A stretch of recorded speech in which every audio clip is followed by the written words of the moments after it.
We've had tremendous speakers, haven't we? Yes. Absolutely incredible. So I'm very, very proud and pleased to present at this conference. I'm going to talk I trained in adult psychiatry, and in fact I knew nothing about ADHD. My background was in adult psychiatry. I became interested in genetics, mainly of schizophrenia. And then at the time, I was kind of wondering what else could I work on where genes were important, but it wasn't schizophrenia, and might be something that was interesting. And there were a lot of twin studies at the time. And that's when I discovered that ADHD was one of the most heritable traits. And so that's kind of how I got into it, and I really knew very little about it.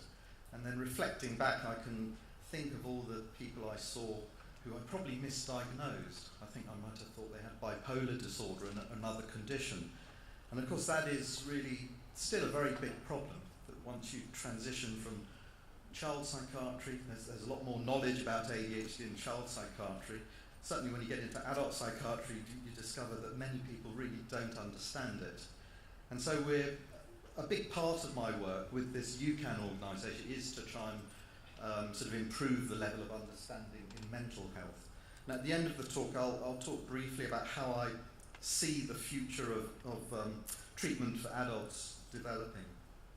I thought Rory gave a great sort of summary of everything earlier this morning. And he pointed out, he gives lovely descriptions of the kind of mental state, the phenomenology of ADHD, like this kind of mind wandering, your thoughts flitting from one thing to another, and difficulty focusing, but also pointing out how it can also be a very creative process, and the sort of energy of ADHD can be very problematic, but it could also be turned and directed in a very positive direction. And so it's a kind of the idea of differential susceptibility to the environment, that maybe people with ADHD are that much more sensitive, and actually they could go down a very poor route and an impaired route, but equally they could go down a very sort of successful route. And so how exactly we bring about these good and bad outcomes is something we really need to understand better. I mean, ADHD, of course, has a very long history. This is taken straight out of a recent review that summarises some of what we know most about ADHD.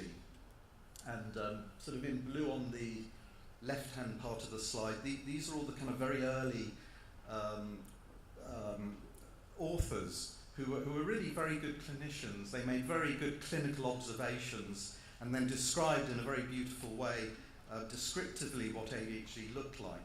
They were focused mainly on children, and of course they didn't actually relate very much to each other. There wasn't a sort of body of people trying to diagnose and treat ADHD, but people were recognising that it existed. And some people focused on the sort of mental restlessness, but other people focused on the behavioural problems and saw it as, like Still described as a defect of moral control, for example.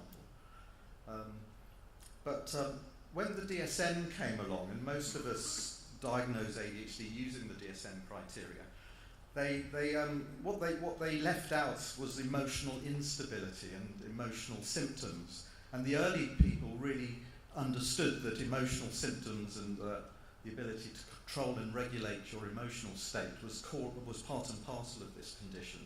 But it was kind of lost in the DSM and seen as a comorbidity. And that actually led to a huge problem in the United States in recent years, where many children with severe emotional symptoms were being labelled as having a bipolar disorder. In fact, very, very few of those children go on and develop what we call, manic depression, typical classical bipolar disorder, and 80% of them have ADHD. And so and I think the whole field has now come around sort of full circle, and there's a lot more understanding and emphasis that kind of mood regulation is part and parcel of this condition. It's not just the inattention and the hyperactivity and the impulsivity. But in the UK, I was very struck by this slide. I started working on ADHD in about 1996. And this is this is looking at rates of prescribing medication for ADHD. And so what it's telling us is very few people were diagnosed and treated for ADHD before the mid-90s. And so even in child psychiatry, it's a sort of remarkably recent history where we've sort of come from a disorder that was hardly ever recognised to where we are today. And the other thing to point out is that in those early days, it was just one or two specialists. It was just a highly specialised thing, whereas now, actually most people in child and adolescent mental health would know something about ADHD, and in paediatrics, of course. And so I suppose in adults, there's a similar kind of process going on. At the moment, it tends to be a rather specialised entity that stands out on its own, but of course it's such a common problem that there's no future in it just being a specialist-only condition. It's something that all people working with mental health need to understand, because it is part and parcel of adult mental health as well as child mental health. And of course we have good guidelines, so I won't say more about that, but they were very influential. The NICE guidelines in 2008 for the first time looked at ADHD as a lifespan disorder, whereas previously the guidelines said when you hit adolescence, you grow out of the disorder, you wouldn't think of treating it in adulthood. And I think this is a slide I often use when we're treating adult mental health physicians. And they often hold the view that ADHD is a very difficult and complicated diagnosis to make. And I suppose the point here is that, yes, psychiatry is complicated and difficult, and so you need to make accurate diagnoses. But actually ADHD works very well as a clinical disorder. The symptoms cluster together in a typical way. You get good and typical outcomes and responses to various interventions. And so I think that the reality is it isn't more difficult, but people who sort of still lack awareness and understanding, even healthcare professionals lack understanding, I think a lot of it is just that. It's just that they lack experience. And once you start talking to people who have been working with ADHD for a number of years, you can see that it's actually a very sort of robust and stable kind of condition that is quite well understood. It's a very symptomatic disorder, so that's the points that Rory was making. It's not just about behaviour. People have a range of symptoms. And so I like the title that people see me and not the ADHD, but often what happens in adult psychiatry is people see the behaviours and they don't understand that there is ADHD. So that's equally important, that it's kind of, people are missing it even when it's really obvious and staring you in the face. And we know that. We know it's often misdiagnosed or not diagnosed. So in the prisons where we've said 20 to 30% of prisoners meet ADHD criteria, but almost none of those are currently in treatment. About 3/4 of them were never diagnosed, even though their ADHD is normally at quite a severe level. And then about 25% of them were diagnosed and sometimes treated as children, but actually very few of them have been anywhere near any kind of help for their ADHD for about 5 years or more. So normally as soon as they hit early adolescence, they're kind of withdrawing from treatment and they're just untreated and unrecognised. And there is a good reason to focus on ADHD because we have many good treatments. I think in this talk I'll probably emphasise medical treatment, but of course there are good non-pharmacological treatments, and a lot of work to try and develop other forms of treatment as well. So it's always worth standing back and saying, well, what is ADHD? And I actually think here the DSM does a reasonable job. It says it's a persistent pattern of inattention and or hyperactivity and impulsivity that interferes with functioning or development. So what you're trying to get is this kind of core problem with inattention, with overactivity and restlessness or impulsive control. And what it isn't is just a behavioural problem. The symptoms are not solely a manifestation of oppositional behaviour, defiance, hostility or failure to understand tasks or instructions. So all of those things are often seen in ADHD, but they certainly don't define the condition, and of course they could be due to other conditions. But I think many people think of ADHD as primarily a behavioural problem, but actually, yes, we're looking at behaviours, but they're secondary to kind of core problems that are kind of underlying that, and we need to really understand what that is.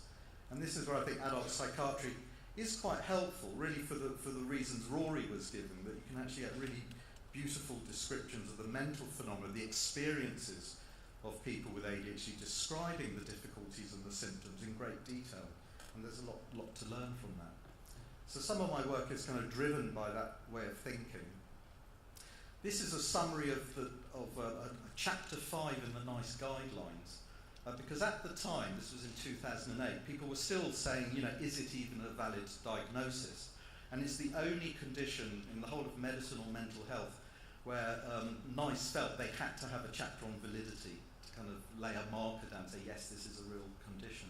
And so they did that, and I won't go through this, but I mean, it does predict a whole host of impairments, neurobiological deficits, environmental risks, typical course and outcome, and so on. You could still argue it isn't valid, actually, because the clinical diagnosis is useful.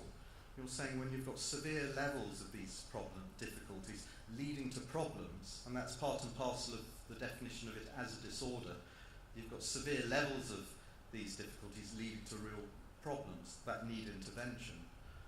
But actually the disorder itself is a continuous trait throughout the whole population, so we all have sort of more or less of ADHD. So scientifically, the disorder itself isn't really distinct from the normal spectrum. And as Rory and others have pointed out, you can also get very good outcomes, even though you have problems in some other areas. So it's certainly not all about impairment. One of the main medical reasons for the diagnosis is because it predicts in a very strong way very good and effective treatment effects. And that's particularly pronounced in the most severe cases, where psychosocial treatments on their own have less of an impact in the more severe cases.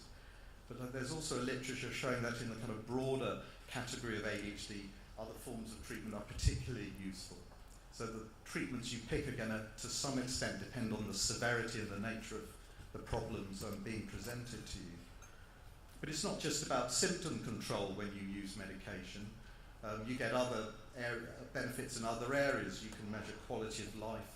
You can measure a whole host of different functions related to self-regulation and executive control. Emotional dysregulation typically gets better at the same time as inattention, hyperactivity and impulsivity. And then you also see improvements in behaviour. And in adults that can include things like driving accidents, criminal behaviour, substance abuse, and so on. So there's sort of research is developing that's sort of showing this range of